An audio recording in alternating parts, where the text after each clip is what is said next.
What is going on, college basketball fans? Yesterday we had the opening day of college basketball. There were so many games, but definitely the biggest story from yesterday was Michigan State losing their first game of the season to James Madison at home in East Lansing in overtime. I could not believe this upset. I figured we'd get a couple of teams that would lose to some, mid-majors on opening day. Like we saw Princeton beat Rutgers. That was one, Princeton, a very good team. We saw them make it to the Sweet 16 last year as a 15 seed. Only, that doesn't happen very often. Princeton did it, and they came in and beat Rutgers. That was an awesome upset. They got it done. I was expecting a game or two like that. I was not expecting the number 4 team in the country, Michigan State, to lose to James Madison. And I know a lot of people will probably say, well, James Madison, they looked really good. Well, yeah, they looked good in this game, but James Madison is not that good of a team. Michigan State out-talents them by a ton. I'm not sure the spread at the start of this game or how many points Michigan State was favored by, but I would say it was probably around 20 to 25. And I could be wrong on that. That's just my prediction because that's where I probably would have had it. I was not expecting this game to be competitive.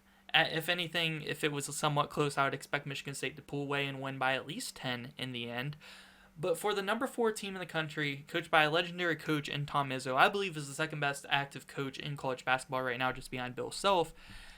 For them to have so many expectations, by me especially, I'm not just saying this in general to everybody, I'm saying, well, in general, but also from me.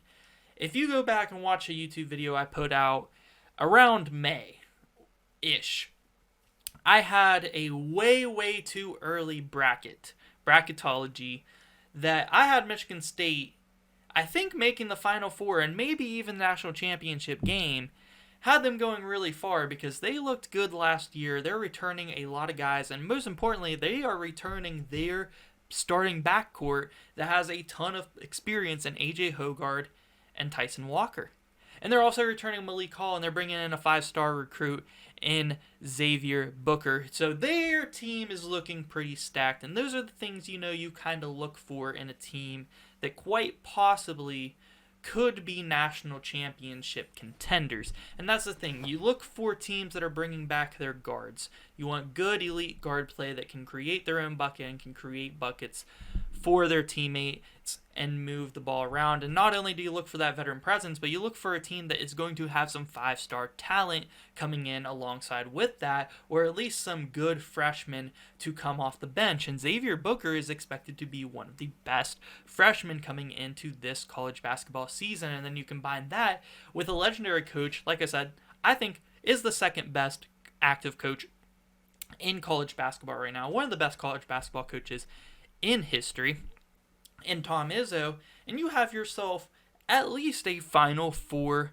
contender. And I'm not saying that Michigan State is not a contender anymore based on this. The question I wanted to ask in this video is, did we overhype this Michigan State team? Because I'm going to lay down, you can call them opinions, but I think they're pretty factual.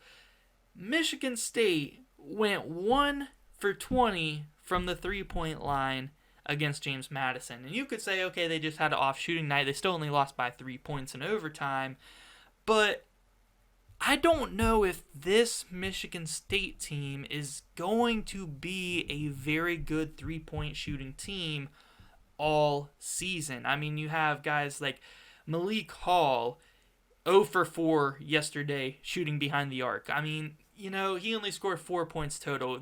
That's going to have to be a guy. Malik Hall, he's going to have to be an X factor if this Michigan State team is going to go anywhere near the Final Four this year. He is going to have some really good games. And I think Xavier Booker has to be very good as well, which I believe he will be. Malik Hall, we'll see. I think A.J. Hoggard, Tyson Walker, they're going to be very good players. Tyson Walker is usually pretty good down the stretch in the clutch. A.J. Hoggard is a very good driving and passing point guard. I just don't know if they are going to have the shooting and the overall depth that will be able to win them a national championship this year, as I thought they could be the entire off season. And maybe I didn't take that into consideration. You look at UConn last year; they had the best depth in the entire country. They had one of the best three-point shooting teams in the country.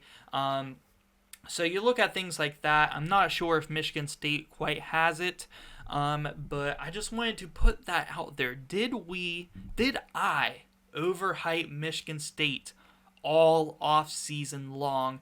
Let me know what you guys think. Do you guys think that Michigan State is still a Final Four contender? I think it's way too early after one game to rule them out of being a contender. We have a long season ahead of us. But did we overhype them a little too much this offseason? They came in number 4 in the AP poll. I thought it was justified. I thought that they could be a top 5 team this year. They still can be, but let me know. 2 years ago, Kansas won the national championship. In the regular season, they lost to Dayton. Dayton, they have some good teams. That year, they were not that good of a team, and they did not make the Ncaa tournament. So it is possible. It is possible. Let me know. I still believe Michigan State is going to be one of the best teams in the Big Ten. I still think that they have a chance to make a run in March Madness, but I think I might overhype them just a little bit. Let me know what you guys think, and yeah, guys, thank you so much for watching.